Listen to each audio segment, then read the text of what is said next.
ہم نے مقابلہ لگایا ہے کہ کون پہلے پہنچتا ہے، اور میں جیت گئی ہوں۔ اماں میری بات پر ہنس گئی اور میں جلدی سے اپنے کمرے میں جا کر واش روم کی طرف چلی گئی۔ میرے ہاتھ میں وہی تحفہ تھا جو اس نے مجھے دیا تھا۔ میں نے جلدی سے کھولا اور اس میں لال رنگ کا کپڑا دیکھ کر میں خوشی سے نہال ہو گئی۔ میں نے فوراً وہ پہنا اور بالکل میرے جسم پر فٹ آ رہا تھا۔ میں بہت خوبصورت لگ رہی تھی، لیکن اماں کا موبائل اٹھانا یاد ہی نہیں رہا تھا جس سے میں قاسم کو تصویر بھیج سکتی۔ میں بہت گھبرا گئی اور جلدی سے اپنی حالت درست کی۔ پھر رات کو جب اماں کا موبائل میرے ہاتھ آیا، میں نے ایک فرضی کال کے بہانے اماں کے پاس سے اٹھ کر اپنے کمرے میں چلی گئی۔ میں بہت خوش تھی کیونکہ پہلی بار میں آزادی سے موبائل استعمال کر سکتی تھی۔ میں نے جلدی سے اپنے سارے کپڑے یہ کیے اور تحفہ پہن کر بالکل خوبصورت لگنے لگی۔ جب میں نے آئینے میں اپنا حلیہ دیکھا، میں کسی شہزادی سے کم نہیں لگ رہی تھی۔ قاسم کو میں نے اپنے مکمل تصویر دکھائی۔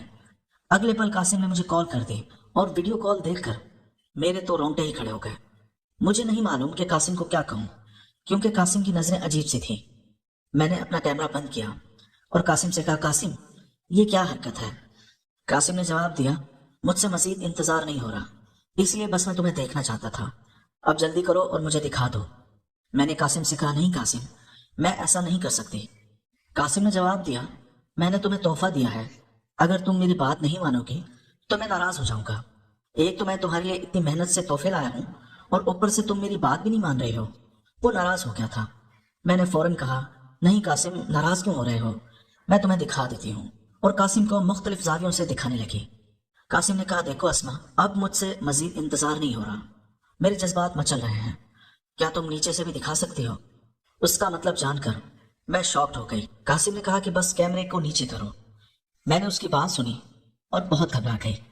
میں نے کہا، قاسم تم ایسی بات کیسے کر سکتے ہو، میں ایسا نہیں کر سکتی۔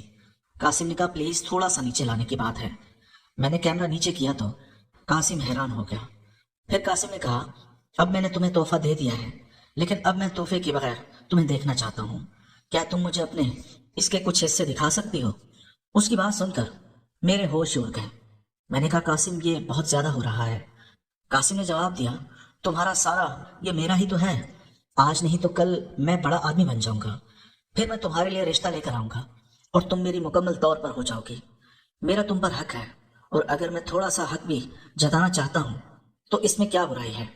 قاسم اتنی بڑی بات کر رہا تھا، میں پہلے ہی جانتی تھی وہ مجھ سے محبت کرتا ہے۔ میں نے قاسم سے کہا، قاسم کیا یہ صحیح ہے؟ مجھے نہیں پتا میں کیا کر رہی ہوں۔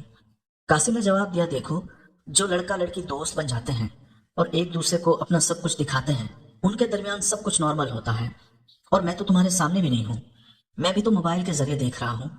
اس کی بات سن کر میں خوش ہو گئی اور جلدی سے تحفہ یہ کر دیا۔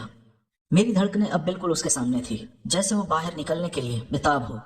مجھے کچھ سمجھ نہیں آ رہی تھی کہ وہ اپنے ساتھ کیا کر رہا تھا، لیکن وہ یہ کر رہا تھا، دیکھو ابھی انہیں ڈھانپنا مت، مجھے کرنے دو، جب میں چاہوں تب تک۔ کچھ دیر بعد اس نے سکون کا سانس لیا، کہا، چلو ٹھیک ہے، اب مجھے نیند آ رہی ہے۔ میں نے فوراً موبائل بند کر دیا اور خود کو دیکھنے لگی۔ میں بلا شبہ بہت پیاری تھی اور محلے کی تمام لڑکیوں سے بہت ہی خوبصورت تھی۔ قاسم کی نظریں مجھ پر جمی ہوئی تھی اور میں جانتی تھی کہ قاسم مجھے بہت زیادہ پسند کرتا ہے۔ یہ سوچ کر میں خوش ہو گئی۔ میں نے جلدی سے اپنا حلیہ درست کیا اور واپس آ گئی۔ گہری نیند سو گئی۔ دن یوں ہی گزرتے جا رہے تھے۔ میرا کالج ختم ہو گیا تھا اور قاسم کے ساتھ میرا وقت بھی ختم ہو گیا تھا۔ اب ہم دونوں صرف فون پر ہی بات کرتے تھے۔ ایک روز قاسم نے کہا، دیکھو میں تمہیں دوبارہ دیکھنا چاہتا ہوں، میری پیاس ابھی ختم نہیں ہوئی، مجھے تم سے ملنا ہے، میں مزید انتظار نہیں کر سکتا۔ اس کی بات سن کر میں پریشان ہو گئی۔ اتنے میں میری خالہ کی کال آ گئی اور میں نے موبائل اماں کو دے دیا۔ میں بہت بے چین تھی اور انتظار بھی کر رہی تھی کہ کسی طرح موبائل مجھے مل جائے۔ جب اماں کے ہاتھ سے موبائل گرا تو اس کا کیمرہ پوری طرح سے خراب ہو گیا۔ میں نے قاسم کو بتایا تو قاسم نے کہا، یہ تو بہت بڑی پریشانی بن گئی ہے، میں تمہیں کیسے دیکھوں گا، اب مجھے تم سے ملنا ہوگا۔ اس کی بات سن کر میرے ہوش اڑ گئے۔ میں نے کہا کہ میرے بھائیوں کا 24 گھنٹے مجھ پر پہرا ہوتا ہے، میں تم سے نہیں مل سکتی۔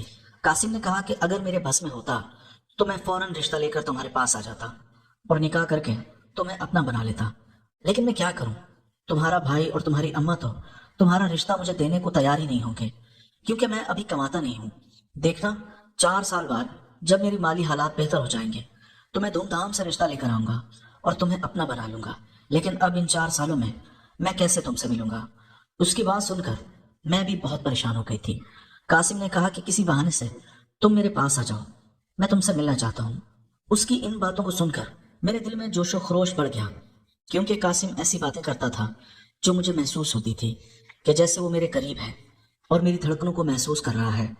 مجھے لگتا تھا وہ جیسے میرے وجود کو ٹٹول رہا ہو۔ دوستو، اس کہانی کی اگلی قسط دیکھنے کے لیے اس چینل کو سبسکرائب کر لیجئے اور بیل کے آئیکن کو کلک کر لیجئے تاکہ نئی آنے والی قسط آپ کو جلد از جلد مل سکے۔ شکریہ۔